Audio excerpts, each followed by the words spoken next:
안녕하세요. 반갑습니다. 돈마니 TV 한두 대표입니다. 오늘은 이제 주식 경제도 있겠습니다만은 여러 가지 사회 문제들, 뉴스가 될 만한 내용들 좀 분석해드리는 그런 시간입니다. 랜덤이고요. 일단 보시기 전에 좋아요, 구독 꼭 한번 부탁드리겠습니다. 요즘에 이제 주제를 잡기가 좀 쉽지 않은 시장입니다. 시장 자체도 힘들고, 매매할 종목도 많이 없는 그런 상황이 있고요. 그래서 오늘 이제 중국 왜 이런 현상이 발생하는가? 중국이 지금 급락을 하고 있습니다. 그래서 왜 이런 현상이 발생하는가? 한번 알아보도록 하겠고요. 환경 재앙에 이어서 지금 경제 재앙으로 중국이 자멸의 길로 가고 있다라는 생각이 드는데요.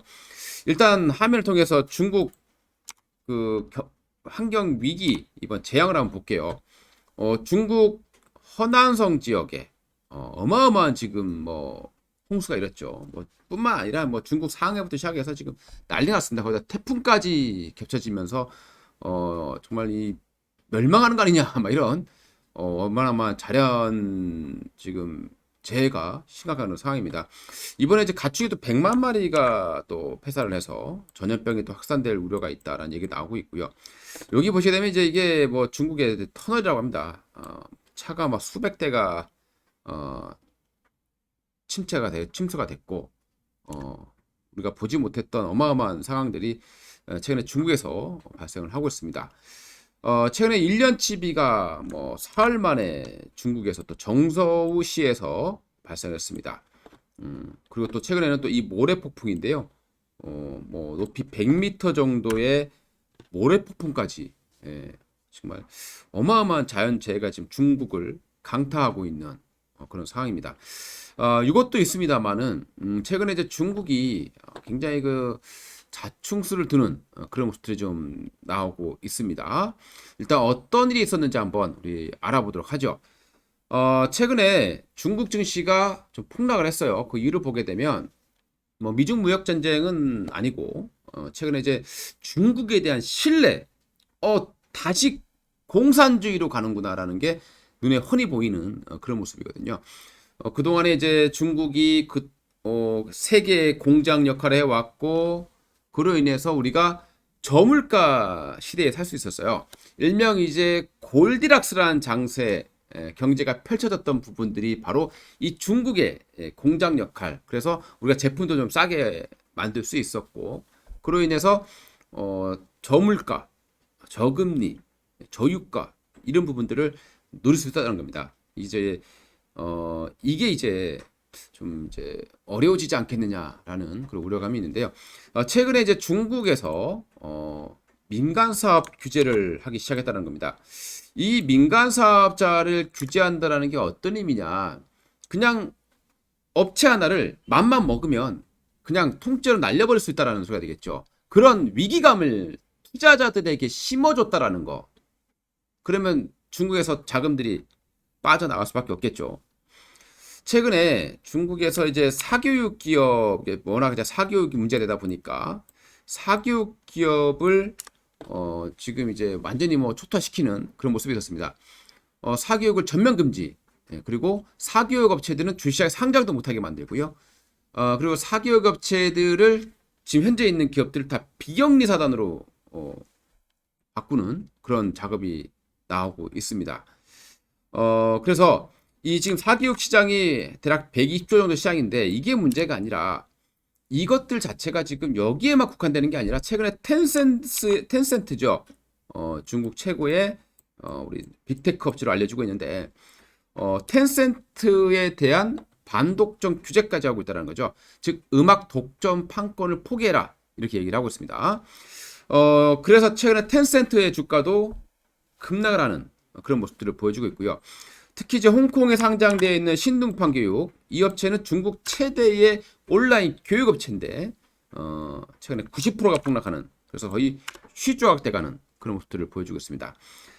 그리고 중국하고 홍콩에 상장되어 있는 교육 관련된 기업들의 시총이 17조 정도 증발했다라고 나오고 있고요. 뉴욕에 상장되어 있는 중국 기업들의 그 시가총액으로 따져본다면 5개월 동안 대략 900조 정도의 지금 손실이 발생했다라고 나오고 있습니다. 특히 최근 3일, 단 3일 동안에 최근 한 3일 동안에요. 나스닥의 골든 차이나 ETF가 되겠죠. 3거래일 동안에 19%나 급락하는 이런 모습들이 발생을 했습니다. 참으로 무서운 그런 모습들이 나오고 있는데요. 최근에 이제 중국 관련된 종목들 보게 되면은 디디 추싱, 특히 이제 이 디디 추싱이라는 게 조금 이슈가 되고 있는 그런 상황입니다. 우리가 이제 차량 공유 업체인데 중국판 우버로 불리고 있는 그런 기업입니다. 근데 이 업체가 원래 이제 중국은 중국 기업이 다른 데에다 상장을 이제 외국 기업에 살 수가 없는 그런 상황인데, 그러다 보니까 이제 우회적으로 페이퍼 컴퍼니 같은 걸 만들어서 새로운 기업을 만드는 거죠. 그래서 이제 우회적으로 상장하는 그런 방법을 써왔습니다. 그런데 최근에 디디 추싱 나스닥에 상장하지 마라 얘기를 했는데 그 반대로 무릅쓰고 이 디디 추싱이 나스닥에 상장을 강행을 한 거죠. 그러다 보니까 중국에서 이것 봐라 말 안 들어. 그래서 중국에 있는 28개 정도의 앱을 전면 금지시키는 그런 초강수를 뒀죠. 그러니까 당연히 주가가 폭락할 수밖에 없었습니다. 상장 이후에 디디 추싱의 주가가 반토막 나는 그런 모습들을 보여줬는데, 이 디디 추싱에 투자했던 소프트뱅크의 비전 펀드 역시 한 4조 원 정도 손실을 보고 있는 것으로 나오고 있습니다. 정말 이 규제가 엄청나게 심해지고 있다는 것을 알 수 있을 텐데, 규제하는 이유를 보게 되면 이제 뭐 여기에 있는 쌓여 있는 중국에 대한 빅데이터, 이게 미국으로 넘어간다, 뭐 이런 트집을 잡아서 금지한 것으로 나오고 있습니다. 특히 이제 최근에 이제 캐시 우드, 캐서린 우드인데요. 이 사람은 아크 인베스트라는 회사의 CEO입니다. 최근에 돈나무 누나라고 많이 불리는 사람인데, 이 화면에 보이는 요 여자분이에요. 빅테크의 신봉자였던 사람인데, 최근에 이제 중국의 빅테크 업체들을 거의 다 매각을 했습니다. 8% 정도의 중국 비중을 가지고 있었지만 지금은 0.5% 정도밖에 남지 않았다고 나오고 있고요. 바이두 지분을 전혀 매도를 했고, 그리고 알리바바라든가 핀더더 이런 기업들의 주식도 거의 다 대량으로 매도를 하는 그런 모습들을 보여주고 있습니다. 그만큼 이제 중국을 이제 믿을 수 없다라고 이제 판단하는 거죠. 그래서 이렇게 하나둘씩 나가게 되면 이런 사람들을 좀 따라가는, 추종하는 사람들은 같이 중국을 떠날 수밖에 없을 것이다. 결국에 중국은 자충수를 둘 수밖에 없다라고 보시면 되겠습니다. 향후에 성장할 수 있는 동력을 완전히 차단하는, 자기 스스로 목숨을 끊는 그런 행태를 지금 보이고 있는 것 같고요. 최근에 중국 상해 지수를 보시게 되면 단기간에 큰 폭의 하락세를 보였죠. 3,500, 3,600에 있던 지수가 지금 3,300까지 단 3일 만에 10% 이상의 하락세를 보여줬습니다. 그와 함께 이제 홍콩 지수도 항생 지수죠, 폭락을 했습니다. 여기 보시게 되면 이제 소프트뱅크가 4조 원 정도 손실을 보고 있는 거 나오고 있는데, 이뿐만이 아니라 소프트뱅크는 예전부터 뭐 알리바바에 투자를 해서 대박났던 기업이죠. 그래서 이 외에도 디디 추싱 외에도 지금 여러 개 교육업체도 있고 한 여러 개의 이제 중국 기업들에 투자를 한 상태인데, 지금 굉장히 손실이 좀 확대되는 그런 모습들이 나오고 있습니다. 자, 그러면 중국이 이렇게 무덤을 파는 이유가 뭐냐? 자, 여기서 시작을 한 거죠. 알리바바의 마인에서 시작을 한 겁니다. 워낙 뭐 어마어마한 회사였죠. 그리고 신규 상장을 하려고 해서 기업 공개를 하려고 했는데 중국에서 세계 최대 규모로 알려졌었습니다. 근데 이제 이 마인이라는 사람이 중국 은행 시스템을 비판했어요. 그리고 자기가 개혁을 하겠다라고 천명을 했고, 그리고 정부 기관을 개혁하겠다라는 발언을 했던 부분들이 완전히 찍힌 거예요. 그래서 중국 정부에서 가만 놔두지 않겠죠. 그래서 엔트그룹, 이 알리바바의 지주회사인 이제 엔트그룹을 상장하는 것을 이제 중단하는 그런 강수를 뒀고요. 그리고 뭐 한때는 마윈이 실종됐다라는 루머도 많이 돌았었는데 지금 이제 뭐 다시 돌아와 있습니다만은, 요즘에 좀 많이 좀 순해져 있는 그런 상황입니다. 자, 중국이 시장 경제에 있던 산업을 개입을 하기 시작했다. 그리고 관이 이거를 주도를 하기 시작한다라고 하면 당연히 미래 성장 동력이 하락할 수밖에 없을 것이고요. 부채는 지금 굉장히 많이 산더미처럼 쌓이는 상황에서 자칫 성장력이 떨어지게 되면 자멸할 수도 있는 그런 상황이 아니냐라고 생각이 듭니다. 자, 그러면 이제 국내 증시에는 어떤 영향이 있겠느냐라고 보게 되면 뭐 당연히 중국 증시가 하락하면 국내 증시도 영향력에서 벗어날 수는 없어요. 뭐 직접적인 영향은 아니겠지만, 자, 중국이 시장이 안 좋아서 소득이 떨어지고 성장력이 떨어지고 이렇게 되면 당연히 우리나라는 중국의 수출 비중이 또 상당히 많이 있는데 특히 반도체도 많이 있죠. 타격을 받을 수밖에 없을 것이다라고 판단할 것 같습니다. 최근에 이제 미국 같은 경우 이제 반도체 관련 종목들이 좀 하락세를 보였는데 반도체가 왜 그럼 하락하겠느냐라고 보시게 되면요. 중국이 반도체를 상당히 많이 수입을 하죠. 특히 한국의 D램 같은 경우는 뭐 70% 이상을 수입하고 있을 정도로 많이 쓰고 있는데 빅테크가 주춤해지면은 그 수요가 줄 수밖에 없을 것이다 라고 볼 수 있겠습니다. 그래서 어떻게 보면 악재가 되죠. 근데 또 반면에 생각해 보면 중국의 빅테크가 어떤 규제 위험이라던가 투자 감소로 인해서 좀 성장력이 둔화된다라면 당연히 또 한국은 또 도망갈 수 있는 또 기회를 또 시간을 벌 수 있을 것이다라고 또 볼 수 있을 것 같습니다. 그래서 호재와 악재가 좀 반도체 쪽은 좀 겹쳐져 있다라고 보셔야 될 것 같고 일단 단기적으로는 약간 좀 심리적으로 좀 악재될 수 있겠습니다만은 그래도 삼성전자 뭐 그래도 잘 버텨내고 있습니다.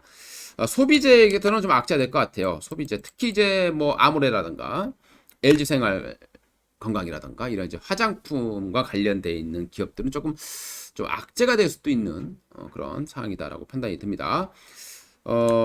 게임주 역시 좀 악재가 될 수도 있다. 원래 시진핑 자체가 게임을 굉장히 싫어하는 인물로 알려져 있죠.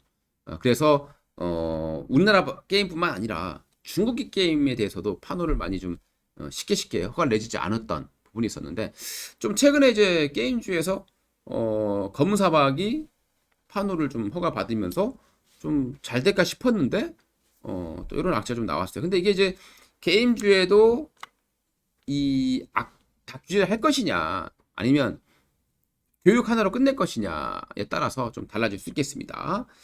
중국 관련주들 그 외에 중국이 최대 주주로 있는 기업들 국내에도 중국 상장 기업들이 많이 있죠. 그런 기업들은 좀 아무래도 악재가 될 가능성이 높을 것이다 라고 보시면 될 것 같습니다. 자, 참 우리나라 같은 경우는 중국이 빠지면은 과거에 중국이 빠진다고 빠지고 미국이 빠지면 또 미국이 빠진다고 빠지는 그런 모습이 많이 있었죠. 그래도 최근에는 중국의 이런 급락에 비해서 보게 되면 그래도 국내 증시는 좀 선방을 하고 있다라고 판단을 하셔도 될 것 같습니다. 항상 8월 달 되면 우리가 예상치 못했던 그런 악재들이 나오면서 좀 출렁출렁 거리는 경우가 상당히 많이 있었는데 이번에는 그 악재의 근원지가 조금 중국이 되고 있는 것 같아요. 여기에서 이제 향후에 중국이 계속해서 주가가 좀 밀려 내려간다면 국내 증시도 좀 영향을 받을 것이다. 이렇게 좀 판단해야 될 것 같습니다. 최근 들어서 미국 증시도 좀 이제 좀 올라가긴 올라가는데 굉장히 힘이 좀 약해요. 우리가 이제 파동을 볼 때에 우리가 파동을 볼 때 가장 위험한 파동이 뭐냐면요. 상승 세기형 파동이에요.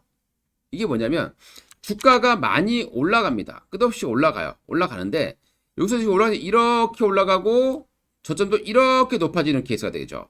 그러면서 이게 올라가는 가운데 파동이 이렇게 발생하는 겁니다. 그러다 이 밑에 선을 깨게 됐을 때 대투매가 나올 수 있다는 부분이거든요. 이게 이제 세기형인데 뭐 아직 뭐 미국 증시가 세기형을 만든 건 아닙니다만은 뭔가 점점 힘이 좀 딸리는 모습들이 좀 많이 좀 포착이 되고 있다라는 부분들 좀 참고를 하셔야 될 것 같아요. 지금 시장 자체 국내에서도 종목을 할 만한 게 없어요. 사실상 굉장히 어려운 그런 시장이고, 뭐 테마로 인해서 잠깐 급등한다 하더라도 올라갔다가 쭉 밀리는 현상들이 굉장히 많이 발생하고요. 오늘도 뭐 경업주들이 올라갔다가 쭉 밀리는 현상들이 발생했었습니다. 아무쪼록 좀 위험한 시장일 수도 있겠지만 추격 매수는 일단 항상 지금은 조심을 해야 될 것 같다라고 말씀을 드리고요. 좀 안정적인 매매를 당분간은 좀 해주시는 게 우리 계좌를 지키는데 도움이 될 것 같다라고 말씀드리겠습니다. 이상 돈마네TV였습니다. 감사합니다.